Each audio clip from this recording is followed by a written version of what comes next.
gang. This is Heather Biederman with Librarian, your source of intellectual freedom news and all sorts of odds and ends of history and current events and all of that. So hope you're having a great week. It's been just kind of an odd time. It's summer and the living is sort of easy. I mean, you sleep in and do your best. Work in the garden. We're supposed to have like thunderstorms. So last week, I think it was last week, it just seems like ages ago, I had one show on Wednesday that the power went out during, and then the day before our water main in the street busted open. So anything goes in media. So I hope that you are doing well. Let's see. I'm going to switch my banner off so you can see more. There's me. Yeah. So it's June 18th, 2020. And I was thinking about what I want to talk about this week and things I'm excited about. I'm excited about, so far, I'm going to Orlando in a couple weeks. So if you want to visit with Liberty Librarian or Sweet Subversive Heather, I will be there as a delegate for the state of Minnesota. And so far, it's not canceled. I mean, I think it's going to happen, so I'm going to go. It'll be great. I'm getting a spiffy new, it's a new kind of face shield for it since I haven't flown anywhere or really gone anywhere since this all started.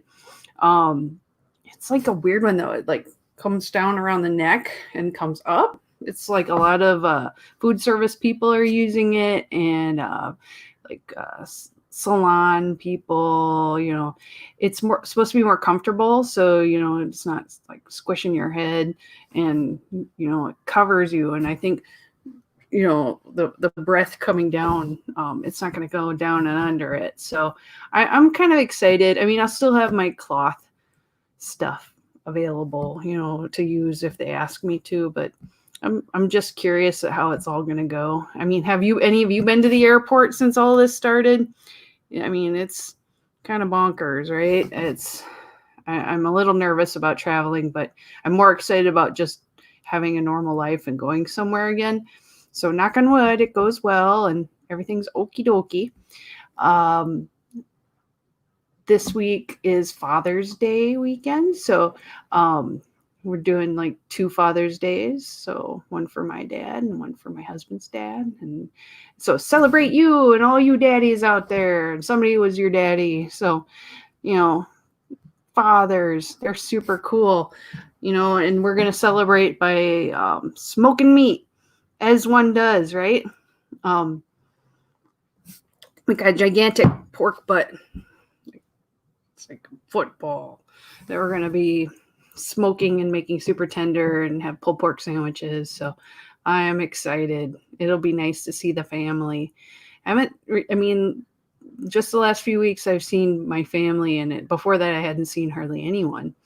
And so I'm just excited to have normal life coming up again, and we'll see unless they shut everything down again. But knock on wood, I want normal life. Normal life is awesome.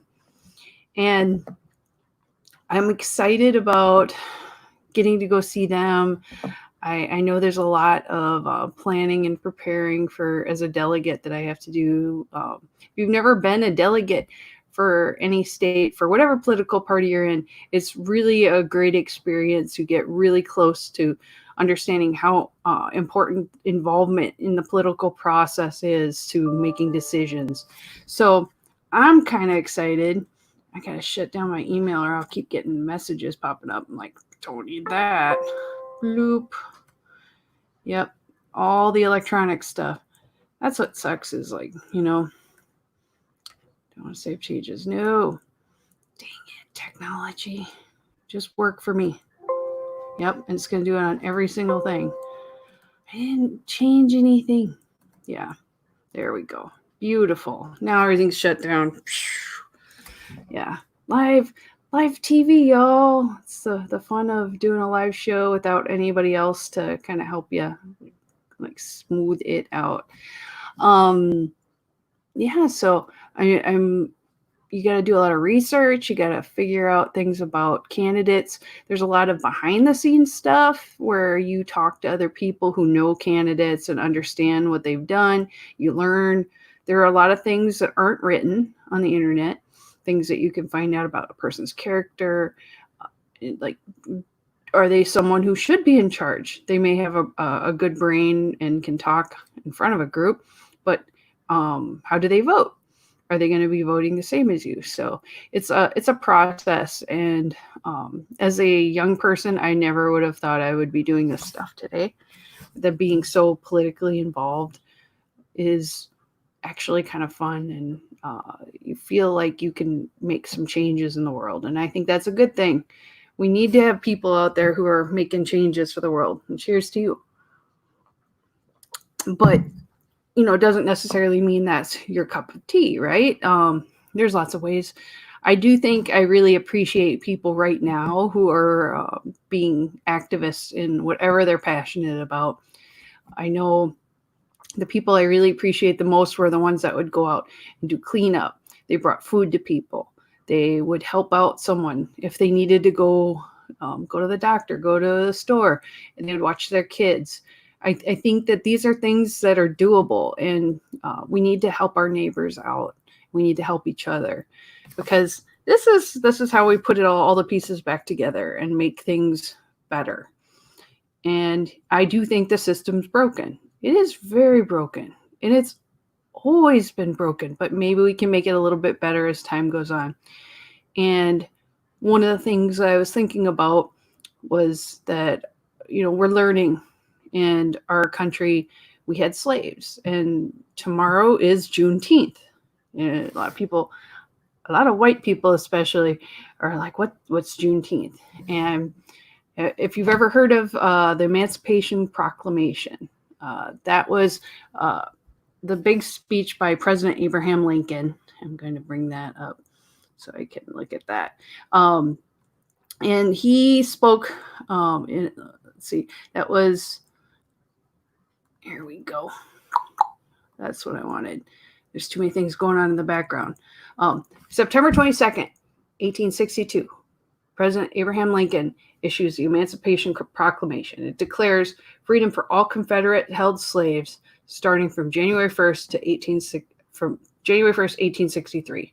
So he said it in September just because he said it. And that's one of the misconceptions, is people said, like, the minute the words left his lips, they should have been free. And yeah, that's what I think too. They should have never been slaves. But 1863 is actually when it took place. So a lot of people, for many years, Juneteenth is when Texas finally got word of that the slaves are free. And I'll get to that in a minute. But a lot of people celebrated the freedom of from slavery in the United States on January 1st, because that's the actual date that the law took place. But what's really hard for people to understand is that people didn't follow this order. The South were still like, screw you, we do what we want. So I'm going to just bring up a map. Let me see.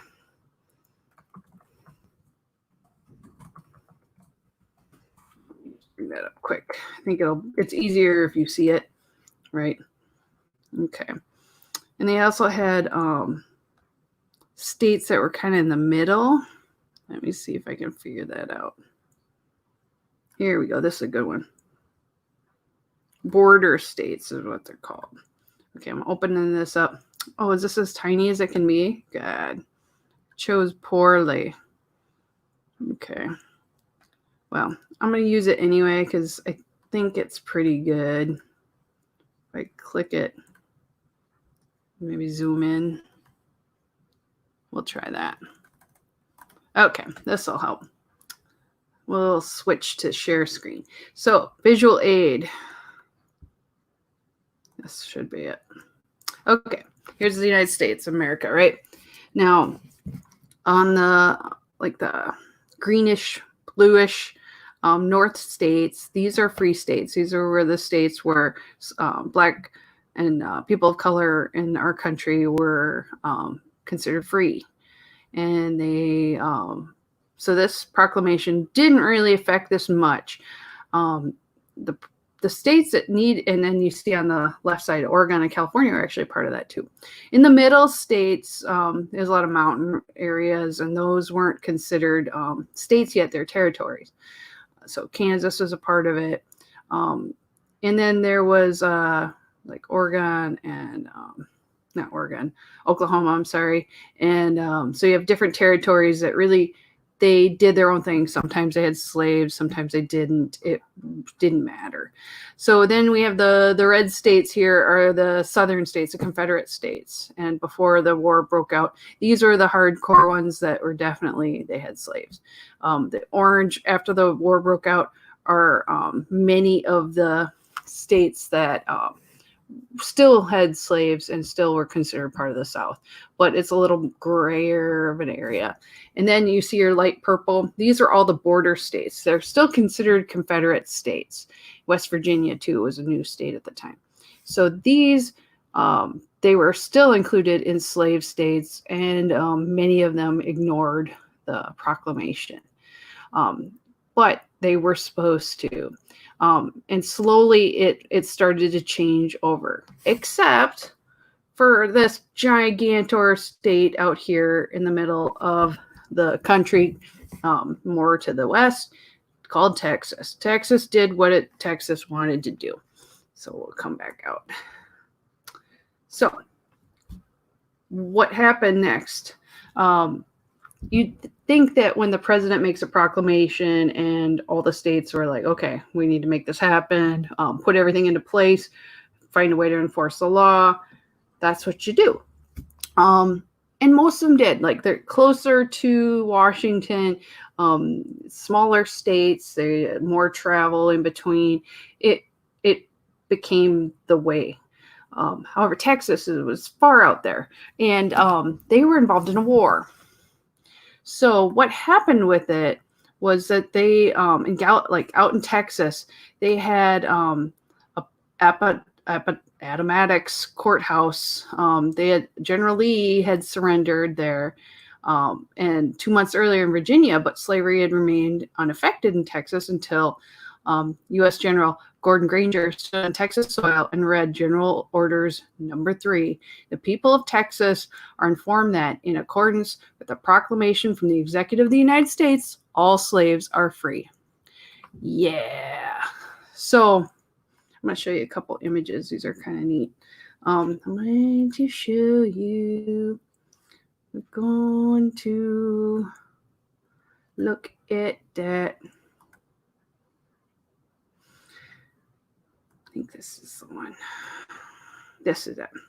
Okay, so this is the day when the federal troops arrived in Galveston on Juneteenth. So Juneteenth, June 19th, 1865. 2.5 years after the Emancipation Proclamation, it took sending a general going there and saying, hey, all slaves are free now, so get on board, people.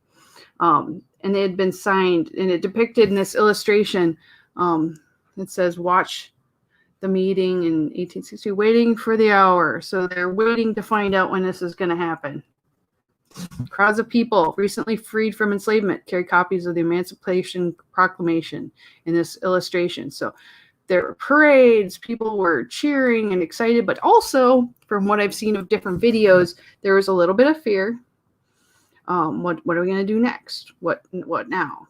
This has been our way of life for so long. How do you change? Oh, not going to load. So the Union commanders notice, gonna make it happen? Oh, internet. I'll try again. We'll try one more time. Sometimes it just freezes up. It's just the way it is, right? It'd be neat to see the pictures. Yeah, forget about it. But I do think that what is cool to me is seeing that everything kind of comes together. Stop sharing that there. Maybe that'll help. I'm going to bring it back now so I don't lose it. Yeah, I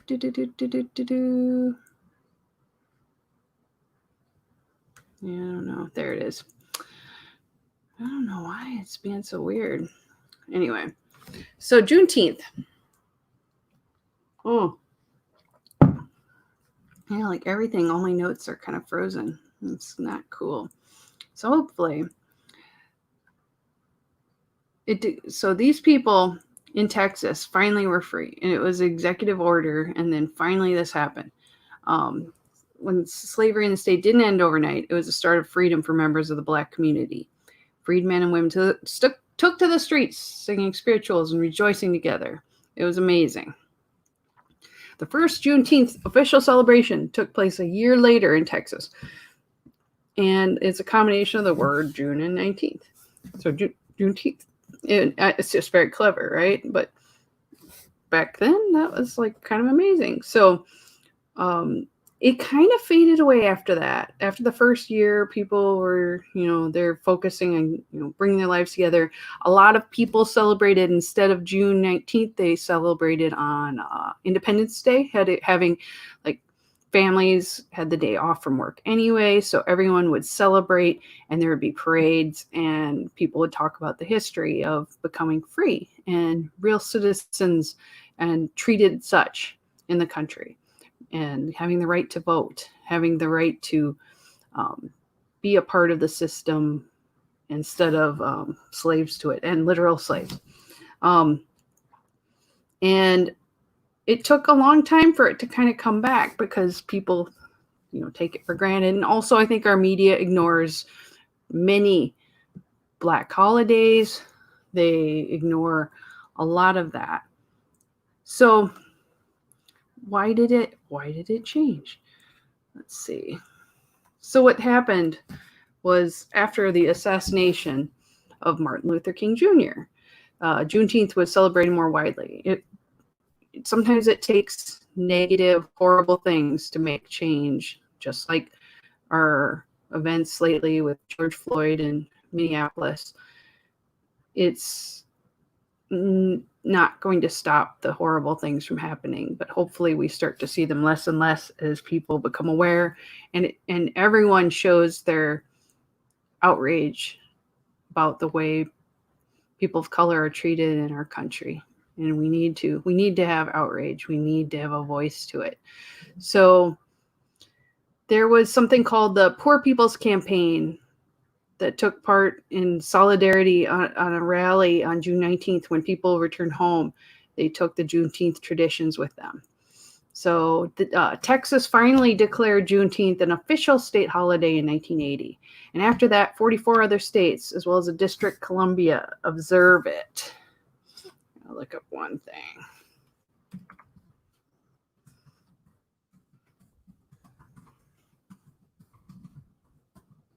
I like to look and just check, make sure what I'm saying isn't full of crap.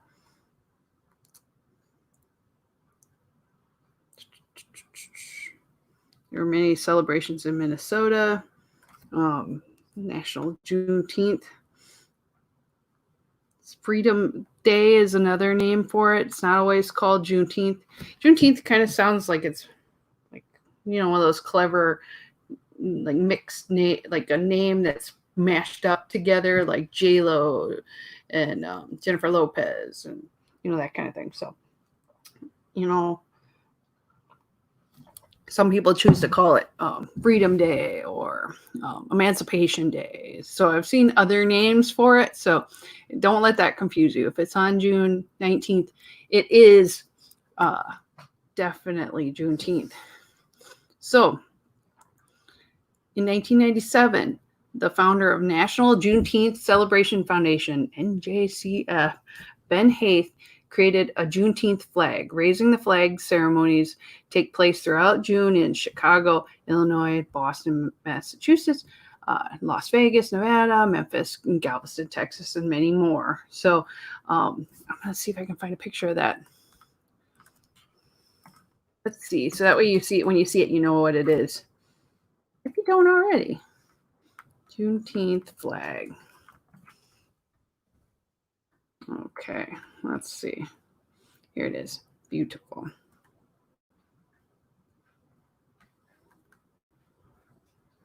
I just make that the center. Okay. Well, here, I'll just show you. I'll show you. It's just easier. Visuals are always good. Here's what it looks like. That is it there. With the blue on top, the reddish orange kind of on the bottom, like a tomato, and an explosion and a star. And the star represents Texas. So finally, Juneteenth, June 19th, 1865. It happened. So I feel like it's good to understand, what does it mean? A lot of people are new to like seeing it because it's really not talked that much about in the media, even though it's a very important holiday. And they raise this flag and sing the national anthem and the POC anthem called "Lift Every Voice and Sing." It's beautiful. So across the country this weekend, there will be, tomorrow, of course, but also this weekend, there are a lot of parades and peaceful protests.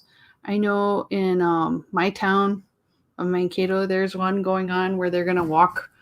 They're going to meet at a park in Mankato and then walk up around to the government centers and have a peaceful protest because of, even though slavery has been done away with, our country obviously has violence towards people of color, and it needs to stop. And I think the rallying of the community is very important to show that we will not put up with this kind of bullshit anymore. And I'm just like, it's horrific because you think that you watch the news and you only see a little portion of things. And what's brilliant about the world we live in, and also terrifying, is that you have access to news sources that aren't on the TV. You can see people using their phones to record events happening around them. And you see an unfiltered world, a truer world, which in some ways it's really hard for like soft-hearted people to see nonstop every day, that there are people being killed. There are people of color being killed for every day for no reason. And is it because we're desensitized? Is it because the police is so part of the system that it's covered up? I mean, why is that? And I'm gonna grab this quick.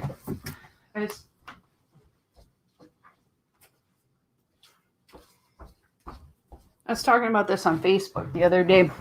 There's a book called The Illuminatus Trilogy. It's totally weird, and there's a lot of sex in it, and it's like sci-fi, fantasy, conspiracy theories. And this is your required reading. It's by two authors, Robert Shea and Robert Anton Wilson, and I got it a long time ago for $12.98. Probably at Barnes and Noble. So it's a beautiful book, and I've had multiple. I had a paperback one that got wrecked, it got wet, but so I keep buying it every so often. But totally worth it. There's a part of it that reminds me, and I think it's helped shape me in a lot of ways. So the Illuminatus has a Principala Discordia, where it is like the goddess Eris, the goddess of chaos, is worshipped in some of these societies, and they have sex with a golden apple. It's really weird. But the things that really got to me was about how media mashes with your brain. And in here they have a word called fnord. Fnord is just a word that they train children and people in that society to not see. So they'd sprinkle this word throughout newspaper articles and print things, and people wouldn't see it. But what it did was it would make you feel anxious and anxiety and fear. And it's symbolic because they would keep you, like, you wouldn't even want to watch the news. How many of us are like that now? We don't even want to watch it.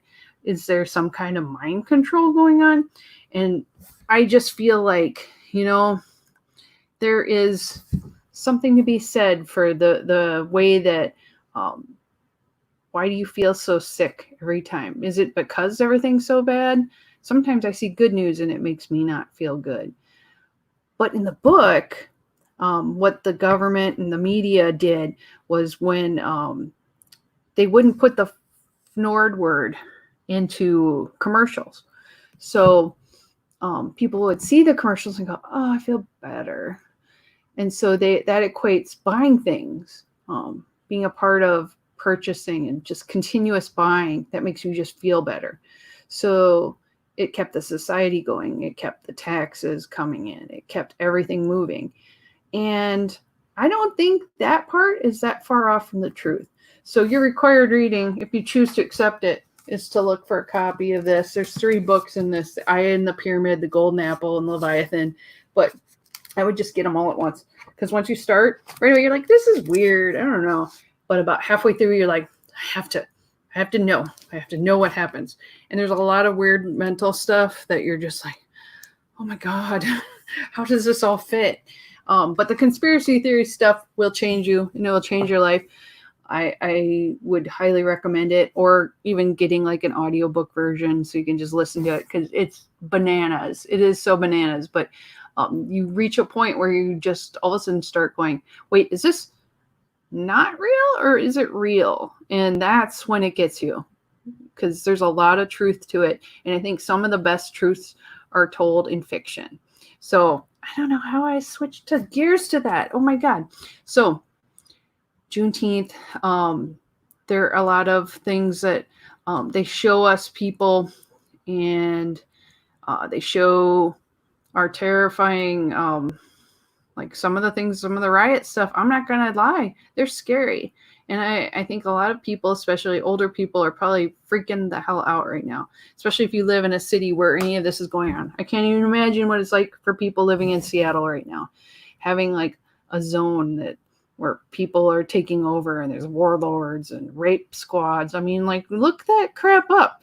You don't really, like, I get a lot of news from Facebook, and I know people that's their only source. And I always look around and I look at different kinds of resources, which I always will say, look for, if you only look at liberal news, look at conservative news, look at stuff in the middle, try to have an unbiased opinion, like open your mind to different possibilities. And I know it's scary and a lot of people just can't. But, if you feel like someone else is the enemy, at least try to understand where they're coming from. Okay. But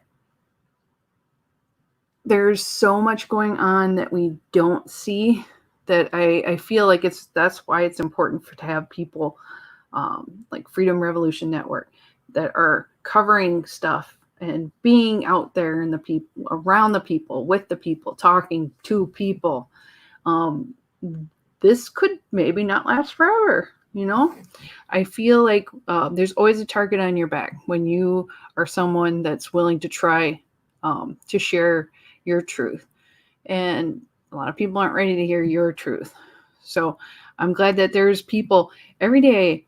I mean, I'm always amazed that so many people every week come and listen. And I feel like I have a lot to say, but not a lot of outlets. So if you're part of my therapy, right? You get to listen to Heather talk about things that interest her, and in the third person. And it's kind of good for my mental health. So I recommend it highly. You should all have your own show. Tell me what your shows are and I'll come listen to it too. And we can all get through this together. So let me see if I got through all the stuff about Juneteenth I wanted to share.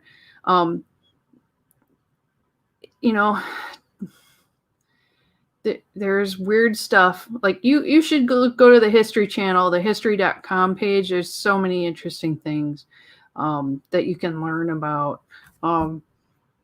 There are, here's one. Does an exception clause in the 13th Amendment permit slavery? Still permits slavery. This is like 2 years ago. There's an amendment which officially abolished slavery in the United States in 1865. Also includes a loophole regarding involuntary servitude, right? Now, this is something I was reading about too. It's crazy. So people always look at laws as something that you can bend.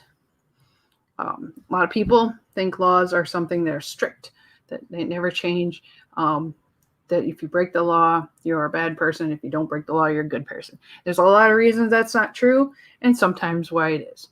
But laws are bendy. Remember that. Unfortunately, when you leave a great big loophole in a law, people are looking for that, and they will use that. So what they had said was scholars, activists, and prisoners have linked that the exception clause to the rise of prison systems that incarcerates Black people at more than 5 times the rate of white people, I should add, and profits off the unpaid and underpaid labor of the people in the prisons. So we've taken people and given them freedom, but moved them into prisons so they can still be slaves. And it's usually our men and people of color in our country. So that made me think about it. They say that there's a law, Professor Andrea Armstrong at Loyola University in New Orleans said the 13th Amendment text allows for involuntary servitude where convicted of a crime. So involuntary servitude as a prisoner, right? And at the same time, the Black codes in the South created new types of offenses. So they could make it easier for Black people to get arrested. Therefore, you could still have slaves in prison. So this is something that people were looking for loopholes so they could find ways to still abuse people of color. And that's something I just want to mention is why it's so important that we have everyone thinking about this right now. Why Juneteenth is so important is that a lot of the evil and the maliciousness is behind the scenes, being formed with laws, being formed with offenses that can be arrested, and what we're going to do with the people. A lot of it isn't said, but these are the things we need to look for. So after the Civil War, there are new offenses called malicious mischief. They're vague. They're intentionally vague. They make it so you could have it be a felony or a misdemeanor, depending on how they feel about you. And it was like supposed severity of behavior. And back then, a cop says, "Oh, he was violent. He was trying to fight me," and you could have that cop could have been beating the shit out of someone, and it didn't matter because it was his word versus the person he arrested. So people could get felony cases in the South and be thrown away in prison and never come out again. So this is why it's so important that we have things in the judicial system where they have freedom of resources so they can study up on the legal system, so they can understand their court cases, so that they have good protection outside of the court system to make sure that they're not being taken advantage of in the legal system. And there is corruption in the police forces around the country. Not everyone who's a cop is a bad person, okay? But there is corruption when you get too big of organizations, too much power, no oversight, and a culture of bad behavior rewarded. You have to expect that things are going to go wrong. That's why we need to put our energy and our time into trying to correct some of the problems that have happened in our society, to notice and put a light on murders and things that are happening in communities especially where none of this should have ever escalated to violence. Why would you put your knee on someone's neck ever? Like, really? So there was a brief period of progress called the Reconstruction, where African Americans found themselves virtually defenseless. So the criminal justice system was strategically employed to force African Americans back into a system of extreme repression and control, a tactic that would continue to prove successful for generations to come. And I will argue that it's always been people of color, but now we're getting more of a divide where it's the poor versus the rich. And there's always been like a judgy kind of thing in our country, like you're with us or you're not with us, that kind of thing. And it's like really easy to become one of the statistics, and they would rather throw away people because you're easier to control. They'd rather spend money on you to have you easy to control. In a lot of ways, in a lot of prisons, they can get free work from you, and they can control you. And by putting away people with different ideals, different values in society, and people of color, you solve a lot of their problems because they're making warehouses of people that they never have to let go. And during a time of COVID-19, there is rampant coronavirus spreading throughout our prisons. It's second to our nursing homes, really. The nursing home system, I'll say it time and time again, is the most appalling, horrific thing that is going on in our country right now, is that we are forcing our elderly into basically solitary confinement for 3 months with no outside help, and they're being left to die of coronavirus. And they're the ones that are dying first. But we're seeing it in the prison populations as well. Is that humane? Is it humane to treat our elderly like that? Is it humane to put our populations that are in prisons like that? And some would say they committed crimes. Why should we care about them? Are they in there for crimes that hurt other people? Are they in there for crimes that are convenient? A lot of times drug crimes didn't really hurt other people, but they're targeted because they were a person of color. How many white drug dealers are in prison compared to black drug dealers? I mean, you think about it, and it isn't such an easy situation to look at. But a lot of people are like, oh, they're going to be there forever. They're not my concern. Our country has a judicial system that believes that people can serve their time and then become rehabilitated. And when they're rehabilitated, they can come back out into society. If you don't believe in that, there shouldn't be prisons. You should just, and I don't agree with that either. Like, we don't throw away people. Everyone has a story. Everyone has potential for redemption. Even if it's my idea of redemption is different than other people's idea of redemption. But, think about a person's life, what you're like when you're 18, what you're like when you're 12, what you're like when you're 30, what you're like when you're 70. It almost feels like you're different people in all of this, in this whole range of people. Does it stop you from changing? No. As you get older, you hopefully learn. And I would hope that we could have a prison culture that would work on making people feel a part of society. And there will always be some people that can't. But a lot of them regret it right away when they find out that they've let everyone in their lives down.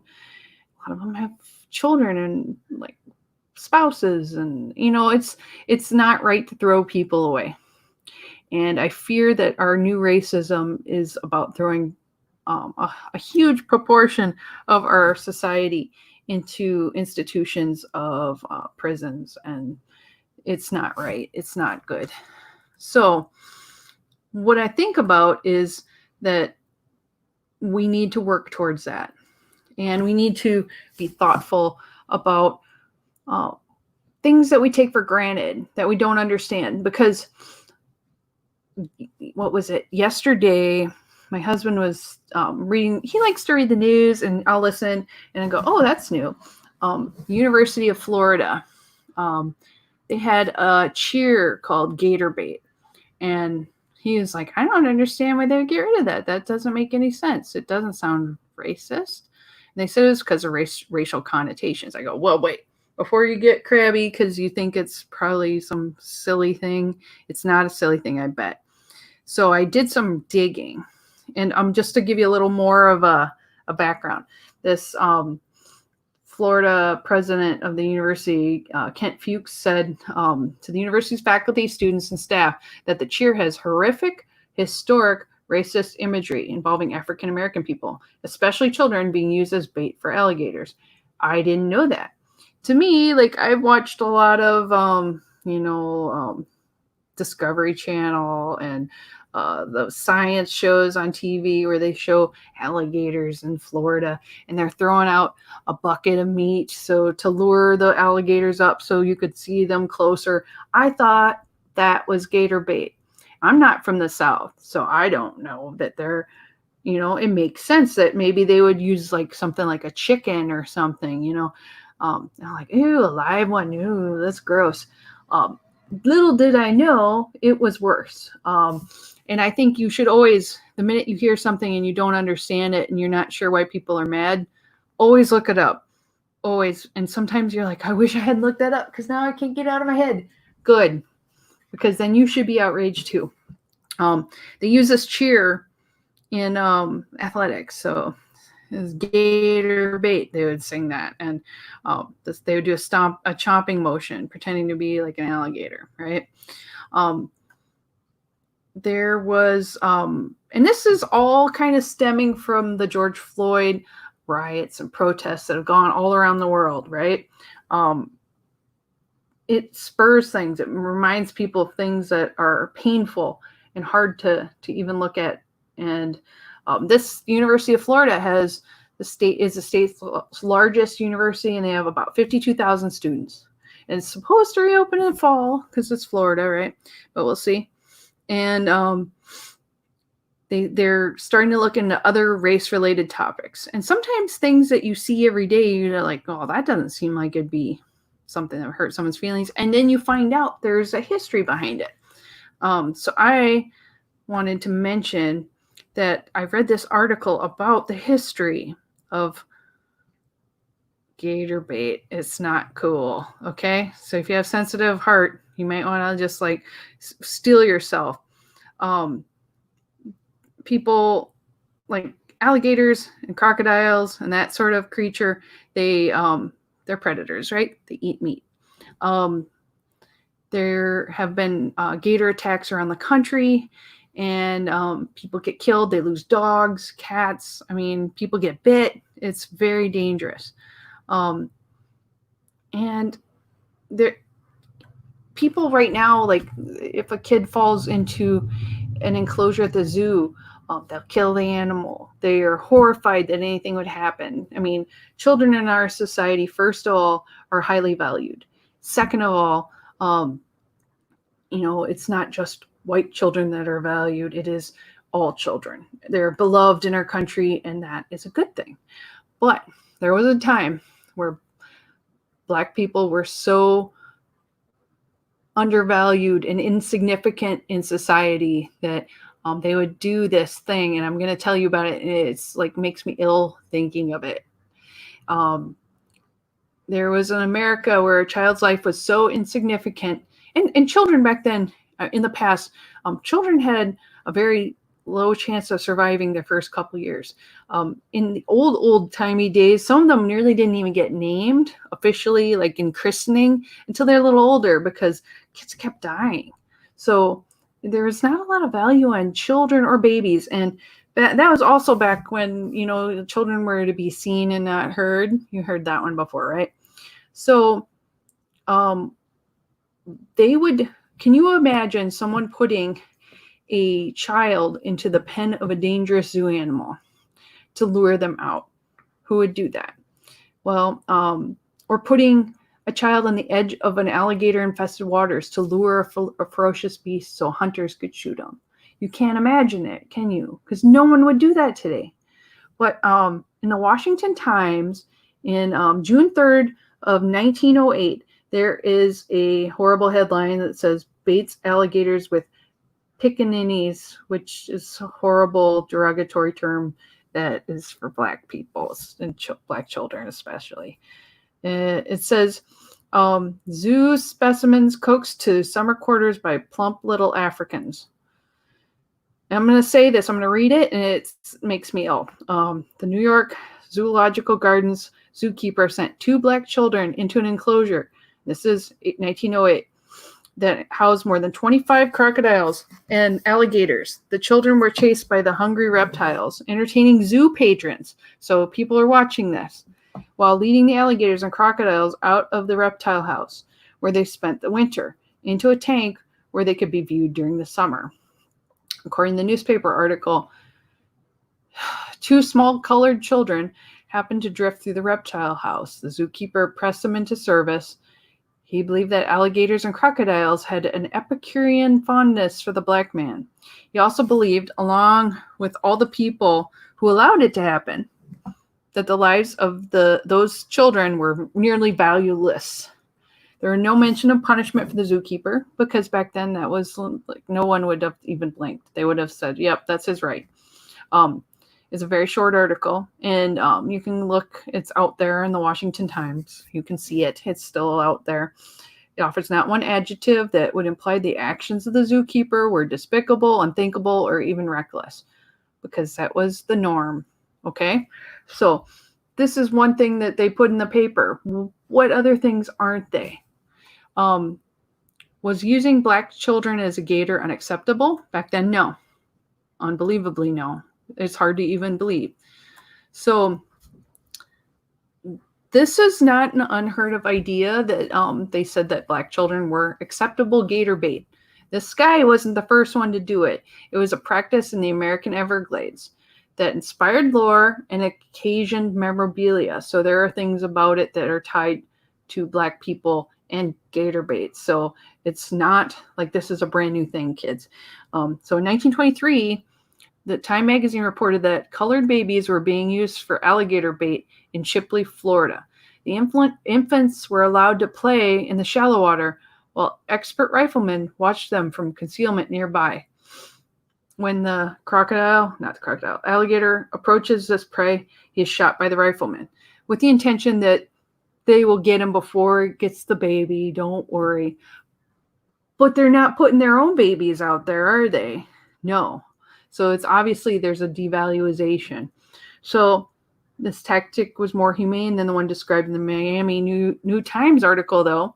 Alligator hunters would sit crying black babies who were too young to walk to the water's edge. With a rope around their necks and waists, the babies would splash and cry until a crocodile snapped on one of them. The hunters would kill the alligator only after the baby was in its jaws, trading one child's life for one alligator's skin.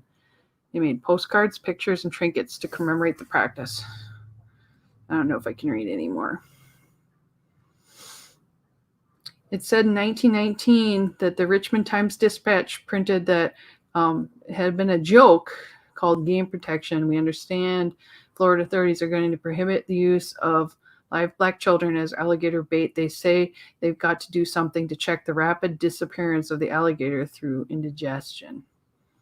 It's horrible. There's actually in Minnesota there's an article in the New Ulm Review previewing the attractions at the Brown County Fair, not far from where I live.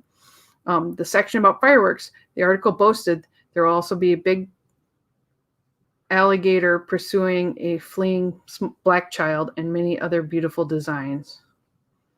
So how do I get that picture show up? I'm not having a good luck with my images today. I'd show it to you. Authentic History Center. I'm going to look that up.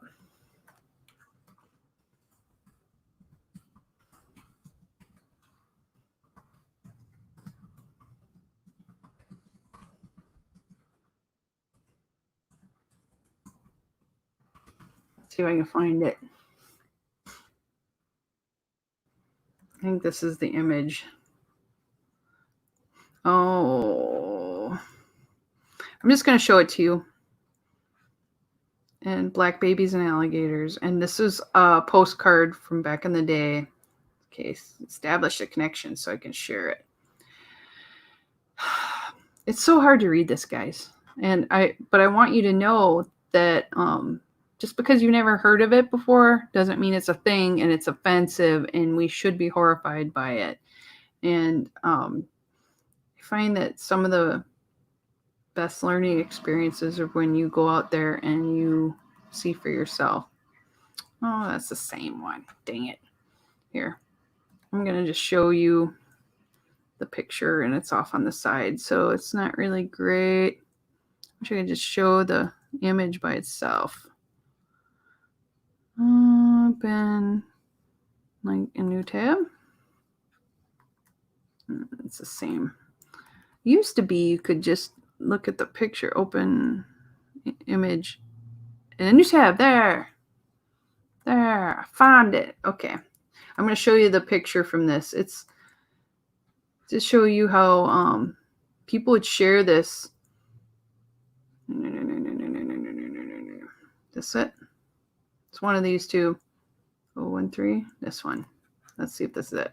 This is it. So this is somebody sent a postcard with this on there, and they would use the black babies to lure alligators. So it's not unheard of. People would send their friends stupid freaking postcards with imagery of this.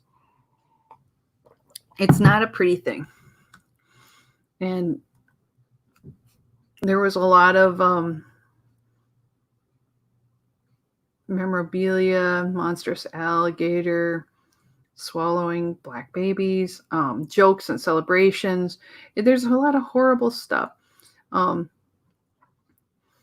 It's a droplet in the swamp that is Mafa, derived from the Swahili term meaning great disaster in English. Mafa has come to represent a history of offenses and ongoing effects of horrors inflicted on African people, beginning with the transporting of Africans to America to enslave them. And the American Mafa is rife with dehumanizing violence. So this is one of the things they talk about, all of the, like, putting people in boats, laying shoulder to shoulder, lying in their own piss and excrement. There's brutality in our country, and our country is built on the backs of people, on brutality and horror. But does that mean we have to continue brutality and horror forever? That's not the only way. But we need to acknowledge it. We need to know that terrible things happened. An example I'm going to give is I live in a town, Mankato, and it is the site of the largest mass hanging in the United States of Native Americans. Let me see if I can get the number, because I'm really bad with numbers off the top of my head. Here it even comes up. 38 Dakota Indians were hung in Mankato, Minnesota, in the largest mass execution in United States history on orders of President Abraham Lincoln. So remember that it's an ongoing thing. We have people that we love that do good things, like President Lincoln. We also have people that we love, like President Lincoln, who do things that I hate. And there's a dichotomy of good and evil. And it doesn't mean we all can't make things better. It just, and these people in Mankato that were hung, they were executed because of killing 490 white settlers, including women and children. And there's a Sioux uprising, Santee Sioux, and there was supposed to be a lot more people hung. Actually, many of them were pardoned. There were 303 that were supposed to die, and it went down to 38. So the good news was that many people advocated, and they took out a lot of people. But we remember it. And I remember going to a library conference, and people are like, what should we see in Mankato? And one of my friends said, oh, you should go see some of the site where they had the hanging. It has really good information, and they have fabulous, interesting statues and art. And it's something that makes it so you should think about, oh, I'm not going to do that. People are like, I'm not going to do that. Don't ever forget that just because something is bad and it makes you feel uncomfortable, and that there might be horror, you learn from it. You grow from it. So I think it's important that we all go out there and we support tomorrow, Juneteenth. We support that things that are wrong, like this Gator Bait go away. We can learn. It may take us a damn long time, and it doesn't seem like to get easy, but change is possible. I think people have had enough, and I really, really hope that we can all grow from this. And I know I'm going to be a little over time, but we need to be very careful about getting rid of our history. And that's one thing I will hammer over and over again. Just because it makes you uncomfortable, because I talked today about what they did with Black children, doesn't mean we should never talk about it again. It may make you uncomfortable. Good. It should make anybody uncomfortable. Let's never do it again. Let's not celebrate it. Let's go. That's something we definitely don't do. We don't hurt children. We don't hurt Black people. We don't hurt people. We don't hurt people, period. Learn from it. It's something I hope we can learn, and that just because you are unhappy about that something exists too, doesn't mean that we have to live with it, but it does mean we shouldn't erase it from our history books. Maybe not celebrate it in a sporting event. Let's instead go, we don't do that anymore. Here's why. And like, yeah, no kidding, we don't do that anymore. Yuck. Good. And I do think that we live in a time where free expression is starting to be targeted. And I did find one article that I wanted to mention, since we're almost over time, on the free expression during the COVID-19 pandemic. This is from an article from the National Coalition Against Censorship. Great website. Please take a look at it. Donate. It's great. There's a timeline about things that we're losing our freedoms. So in March 20th of this year, this NCAC began monitoring civil liberties violations. Personal privacy is threatened on March 23rd. Countries around the world are implementing digital surveillance tools to watch and track the spread of the virus, right? They caution that increasing surveillance now could result in more invasive tracking remaining the norm after the pandemic crisis. Remember, like when September 11th happened, that we had TSA installed. Do we need TSA? They're not effective. They make things cost more. Our flights cost more. They cause more problems than they solve, yet constantly being monitored by them. April 5th, Cincinnati man arrested for posting a video of people not social distancing.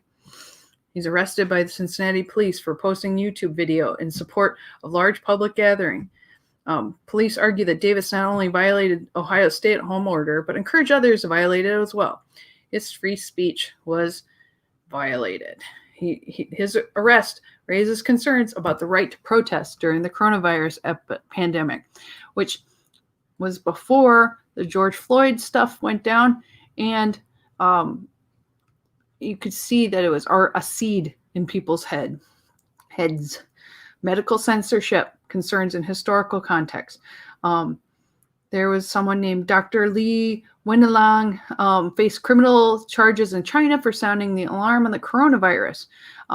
American physicians and nurses fear they are headed down the same path as they risk unemployment if they speak to the media about hospital equipment shortages. So April 9th, doctors and nurses lose jobs for speaking out. In New York City, many private and public hospitals have ordered workers not to speak with the media, a trend that is being followed worldwide. Why can't they talk to the media? They worry they're going to get sued. The American nurses and physicians risk losing their jobs if they speak to the media, threatening their rights to free expression and the public's right to access information from frontline workers. Many hospitals are affiliated with universities, and it also raises questions of academic freedom. So, DeSantis on April 11th pressured a law firm not to file public records suit. Abandoned public records lawsuit would have forced the state to release all the names of all elder care facilities that have a positive test for the virus. He's yet to give legal justification for his refusal to provide the records. So our elder facilities are targeted as a place where there's no free speech, no freedom of information about it, and they're locked up, so you can't even find out from the people who are in there. April 12th, China censors research on coronavirus origins. April 13th, Florida Surgeon General removed from coronavirus briefing. Let's see, we'll keep going down. April 14th, the right to protest during a pandemic, again and again. April 14th, Amazon fires employees who criticize warehouse safety. So people who are raising valid questions and concerns are being arrested and silenced. North Carolina woman arrested for protesting. They say it's a non-essential activity. Who is anyone to decide, even in the government, like what people do? What's essential, what's not essential? And once they've decided it, when does it end? How long does this continue? They made it so they can have like a military state. Medical professionals continue to be silenced by employers. Excuse me, got a tickle. Teenager threatened for arrest for social media posts about coronavirus. Doctor placed on leave after attending Open Wisconsin rally. So I've heard of this kind of stuff again and again, where you have nurses that go to a bar and they get fired because they did a social media post, and people are like, oh, you're not safe now. You can get everyone sick. YouTube will ban content containing medical advice that contradicts World Health Organization recommendations. This is a big thing that pisses me off. There is no known cure. There is no known information that is 100% sure. Even the government, even the WHO do not have information that they do not contradict from day to day. So what is it to say that if somebody else has like a viewpoint or an idea about another treatment system, why can't they share it? That is definitely in the United States. It makes no sense at all. Leading health department official claims that he was reassigned to disagreeing with political pressure to advance untested virus treatment. So it goes on. That's just April, guys. I could read through all of this. It goes up to the end of May. They're funding a U.S. government funding Armenian website that spreads coronavirus disinformation. They awarded a grant to that. I mean, meatpacking plants open. Data about worker illnesses remains elusive. So they don't want regular people to protest. They don't want regular people to share their information. However, they are spreading their own disinformation, their own fake news.